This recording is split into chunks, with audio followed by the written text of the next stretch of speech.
Hello and welcome to another of Turtleton's tutorials. Today we're going to be looking at Minecraft pistons and their use in making a simple trading post for any server. And today, for this episode, I'm going to be enrolling the help of my partner in science. We have Winfle, say hello, there we go. And our first design here is basically a NAND gate.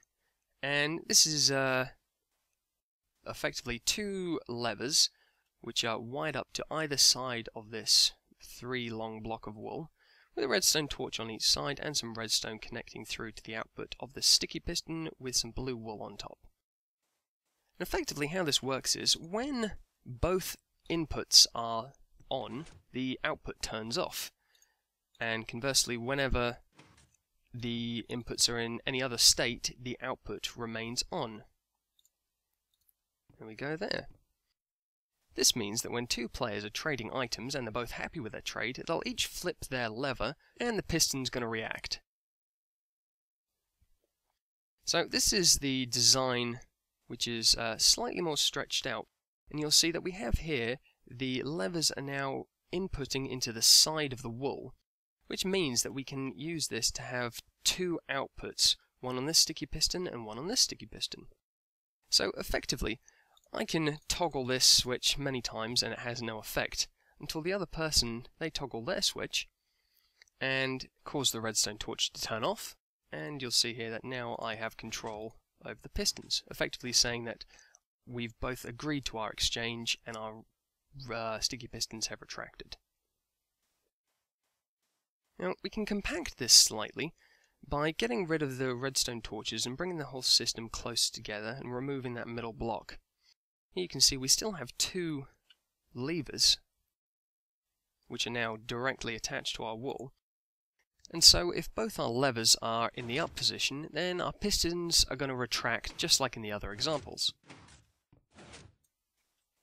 And again you see if one is in the negative position, the down position, then there will be no exchange, if you like. Now to actually transfer the items across, we need to have another sort of example. So we have some water which is flowing down to this half block. We have another lever which the redstone wiring goes through to this sticky piston and to this blue wool. And this glass wall here represents the barrier which we'll eventually have between our two sides of the trading post. So if I go ahead and put my item for trade on top there, and I hit this lever, you'll see that the apple will float through and I will be able to collect it and it will appear in my inventory. Of course we can then close that back up ready for the next exchange.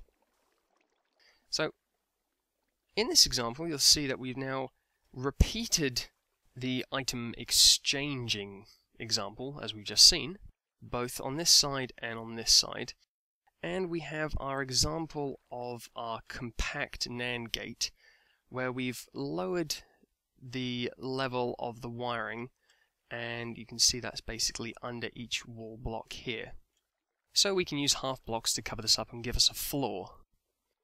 And once again I've made a few updates, such as here I've added ice under the water just to make the whole transfer quicker. So you can see flipping the switch has no real effect, but should I come to this side and set up our exchange, you'll see that once both of us are happy with our exchange, which we're now getting ready to do, we'll be able to flip this switch, and once Winfle is ready, she'll flip her switch, and the exchange will take place, dropping both items into their respective areas. I can collect this, and I now have some delicious cake. Of course, this is somewhat susceptible to griefing, as I can place my item down here, and then I can effectively wait for the other player to put down their item in their slot, and I can quickly ninja my item and flip the switch so I get the other item at the same time. To make this a bit more griefer-proof, we can put a pressure pad which forces people to stand at the furthest point away from the traded item. So this is the stripped down version of, if you like, the final design.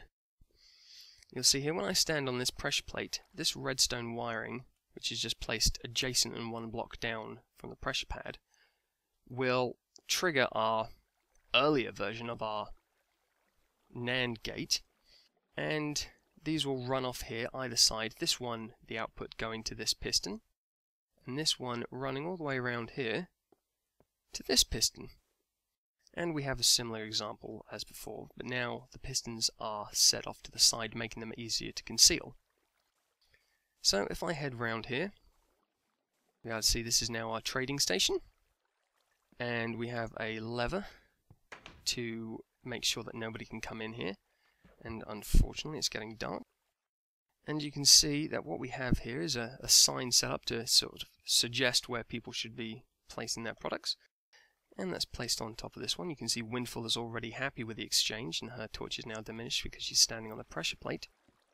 And when I'm happy to receive my cookie, then I can stand on this pad here, and you'll see both items drop, both are received, we each get what we intended for in the trade, and the pistons return to their original positions.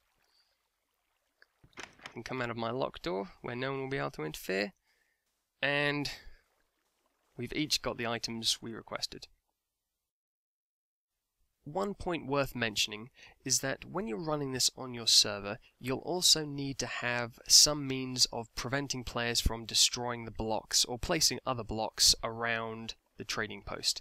And mods exist where you can limit them to an area such as just X number of blocks away from your spawn point where the trading post can be placed. So this has been Turtleton's Tutorials. Thank you for watching, and from the both of us, we hope to see you again next time.